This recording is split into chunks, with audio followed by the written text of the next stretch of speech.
What's up, everyone? Welcome back to the Collider Interview Studio at New York Comic Con 2024. So excited to talk school spirits. I've never done a single interview for your show, and that bums me out, but I'm so excited to be sitting here talking to you all now. Congratulations. Thank you. So because I haven't had the chance to talk any school spirits, I'm going to come to the two of you first for a little bit of the development of the story. This is one of my favorite questions to ask. Can you tell me what story idea number one was, the thing that started it all? But then also if you had a break story moment, something that made you two say to yourselves, like, this idea can sustain a series. Oh, wow. That's such a good question. Okay, well, the genesis for the story is maybe like a little bit of a downer, but so Megan and I were the children of alcoholic. And so we were sort of in a very dark place where we'd had to move home. We were like in our mid-20s. It was a very millennial experience of just like going out into the world and doing something and winding right back where we started. Mm-hmm. And so we had this moment where we were living at home and we thought, oh gosh, it kind of feels like we have started watching our lives from the outside. We've sort of been removed from it. And it was kind of then that we started really re-binging a lot of the shows we grew up on. And we had this idea that was like, well, it feels a little bit like we are dead. Like we are, having to figure out how to become part of our lives again and get back into our own bodies and our own story. And so for us, the story of School Spirits was sort of started from this weird feeling in our own lives that we turned into a show. And I think the big moment was probably just like, we got out of that slump. We found a way through all that. And so that's when we went, oh, this is a show, this is a journey, and like this would be a really fun thing to do for young people. I think it was also kind of a matter of we're siblings, obviously, and we've always been really close. Now you tell us. Oh yeah, we're brother and sister. I don't think we've ever mentioned that. You guys aren't married yet. No. Common misconception. Why did I give you an anniversary gift? Common misconception. Can't have it back. But we've always been really close, and I think from kind of a larger perspective, it was the moment we said, we should take this seriously. We've always liked working together and writing together, but we never thought of it as, oh, we could do this professionally someday. And I think being home together, living with our parents, kind of finding ourselves again, was like, this could be a job. And we did it for a long time, just sort of as a hobby. And then now here we are. So that was kind of a breakthrough, not of story, but of taking it seriously. Well, it's a beautiful thing to be able to explore via a series. I always say, like, one of the reasons why I gravitate towards genre storytelling most is because I feel like it's often a more effective way to explore really difficult human truths that we might not be able to process the same way in a traditional drama. So couldn't agree more. That's definitely helped us. Way to dig into it. Very good. It coincided with COVID. And the story when I had read it was about isolation and these two were going through that in a different way, as I just told you. But I think I had two teenage sons living in their bedrooms. And one of them had just gone back to school wearing a mask. And it was like a different world where you couldn't see people's faces. You didn't know who to trust. Something had changed. And I think their story, the narrative that these guys wanted to tell, first of all, they should also mention they start with a dark place, but they always told me, and it's true, they always want to move toward the light. That was an important part of this show. And I think that Nate and Megan, that's part of who they are. And it's really beautiful. But I think also that this show was a perfect metaphor for a lot of kids who were completely isolated, who didn't know who they could trust. And, you basically had Maddie waking up in a world that nothing made sense. And I think in 2022, when we started this, or 2021 almost, that's where we were. Yeah, absolutely. Very important thing to be tapping into. And I could feel like there's lots more to explore, obviously, but I could kind of like feel it creeping towards the light. And I appreciate some of those threads as I learn more about them. Speaking about kind of paving the way to more story in the future, I'll throw this to anybody who wants to answer it. So we were kind of laying the groundwork for the mystery in season 1.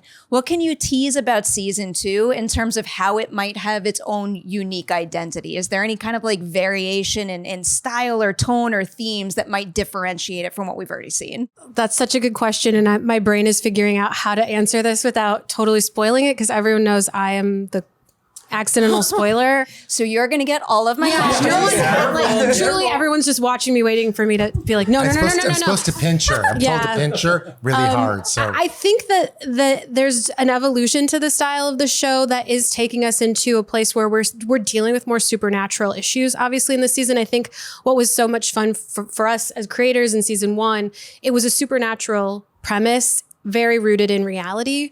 And we really retain that in season 2, but we have a little more fun with the supernatural elements of it. We get to know sort of the ghost world and how it operates on a new level. And I think people are going to be really excited by that because we get to do some really beautiful, stylistic, exciting things. So that's maybe the biggest way. I think what happens to Maddie forces those who are dead in the ghost world to start re-examining their own deaths. And obviously the person who they trusted the most may have been quite devious, Mr. Martin. So I think everyone knows by the end of season 1, somebody who they felt had their best interests and wanted to help them cross over, find peace, may have had a whole other agenda. And, you know, the idea of being lab rats, even if it's nicer accommodations, is never fun, right? I'm a big nerd for like rules and world building. So the idea of digging into the spirit world in that respect excites me to no end. Oh boy, my poor cast members that are going to have a tough time answering this question because I know spoilers.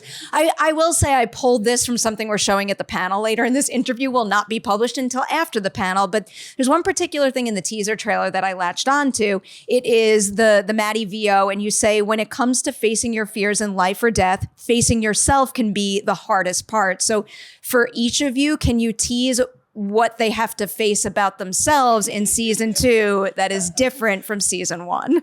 I feel like it's taking the themes from season 1 and just going even deeper into that and exploring even more of that in a way that kind of turns it all on its head from what we've seen.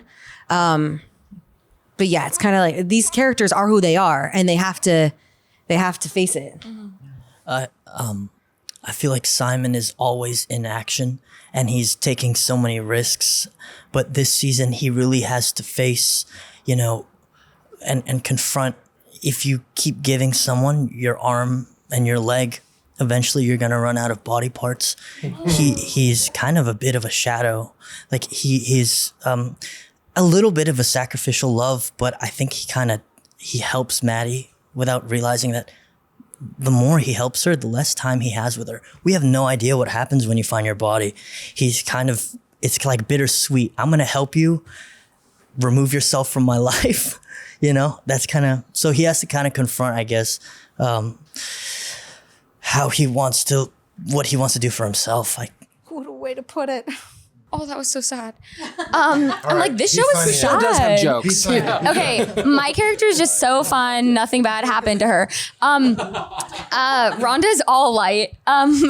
No, seriously, I think a lot of season 1 we see, for the last 60 years, Rhonda's just keeping to herself, not trusting people, which was sort of what led to her death. So I think this challenge for season 2 for her is to learn and try to learn how to let people in. And yeah, without spoiling anything else. Oh, thank you. Oh, I did a good job. Okay, your turn. Okay, last. Well, I think for all of the ghosts in the first season, we don't think that we're affected by what happened to Maddie at all. And then by the end, of course, we learned that we are very much affected by this. And this really touches like the person that we trusted the most. And this has happened to you before when you were alive. And so I think it's finding out just how much it affects us. Like, how deep does it go? How far back does it go? And how far does it reach? Wow. Like a VO. Poets on the couch.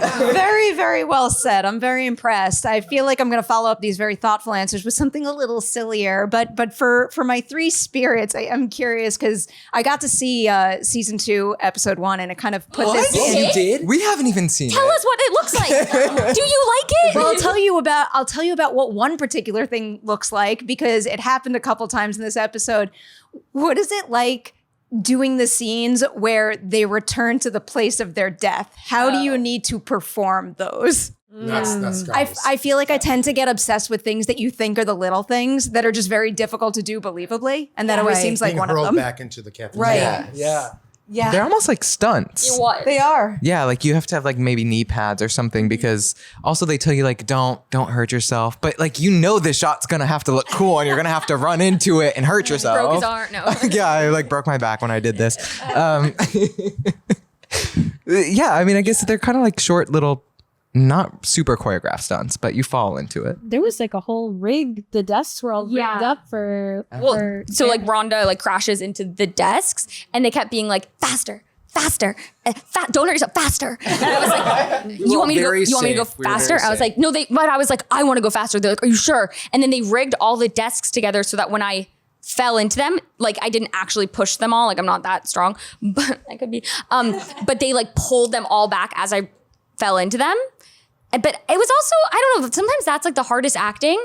Like, how do I act like I like got hurt? Why is that like the hardest thing for me of being like, and now I'm upset and it all has to happen in like 0.5 seconds. Exactly. I feel like I have to start like jumping up and down, running in place. And I even had a stunt double for the crash a few times. But like the crash is different every time when wherever you come from at the boundary, whatever you, like position you're in, or what if you're running or whatever, it's different every time. I always think about stuff like that. I'm going to dare to squeeze in one more question for you, Christian, because I wanted to tease a little bit about what I've seen in that first episode of the new season, which a lot of phenomenal performance beats. You have a lot on your shoulders just in terms of conveying the fact that he can't trust himself because he doesn't know what that photo of Maddie really means. So I guess this feels like an impossible question to answer, but what is it like for you kind of, I guess, like shouldering the weight and making sure that the audience feels the internal struggle that he's going through in that episode? I think the most important thing for him to play is he has to be inclined to choose sanity. He needs to say, I have physical proof that she was in a car. Anything that she tries to persuade me to connect is me trying to choose my heart over my cognition, you know? And I think the whole time I'm kind of just hoping, what is going to make Simon believe that she's a ghost? And I think the answer is their friendship. It's their love. That's what ties them together. And it's like soul versus mind. It's like in order for him to believe that you're a ghost, he has to forsake his own intelligence. So, you know, it's classic. It's actually like, like in the trial of Socrates in Athens, he had to choose when he was pleading for his life to choose his mind or his heart. They told him that he can't teach. And then he actually defended his principles and said, I accept my death. And I'm not going to try to plead for my life. So he chose his heart over his own mind.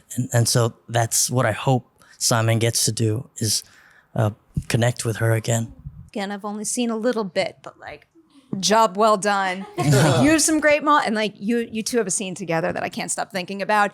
I have to let you go. I don't have to be mad about it though, because we get to hang out again later. We're going to celebrate School Spirit Season 2, and I can't wait. Congratulations to everybody out there. Keep an eye out for so much more from New York Comic Con 2024.